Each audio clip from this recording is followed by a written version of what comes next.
Nuzul Quran ni adalah panggil hari di mana Allah Subhanahu wa taala menurunkan kitab Al-Quran ni kepada Rasulullah sallallahu alaihi wasallam. Adakah Al-Quran je yang turun pada 17 Ramadan? Tidak, ada ulama mengkaji panggil bulan Ramadan ni ada beberapa kitab yang diturunkan pada bulan Ramadan. Bukan beberapa kitab, kebanyakan semua kitab samawi lah, kebanyakannya turun pada bulan Ramadan. Seperti kitab Zabur, kitab Zabur pun turun pada bulan Ramadan. Kitab Taurat pun turun pada bulan Ramadan, cuma hari yang berbeza. Kitab Injil pun sama juga, turun pada bulan Ramadan. Dan kitab Al-Quran pun sama juga, diturunkan pada 17 Ramadan, iaitu pada hari inilah.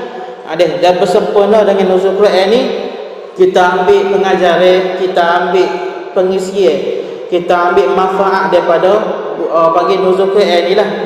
Seperti mana di dalam Al-Quran sebut, iaitu syahrul Ramadan alladzi unzila fihi al-Quran hudan lin-nasi wa bayyinatin minal huda wal furqan.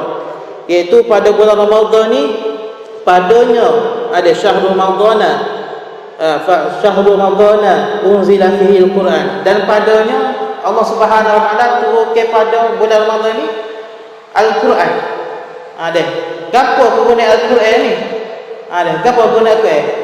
Dan Allah teruskan dengan ayat hudan linnas, iaitu petunjuk bagi manusia. Kita lah kita beli peti sejuk kau, beli kipas kau, beli gapo, mesin basuh kau, kok mana je mesti letak gapo dalam kotak tu. Letak gapo? Letak buku manual. Letak buku manual. Supaya jugalah dengan Al-Quran. Al-Quran ni ada manual bagi kehidupan manusia, petunjuk bagi manusia.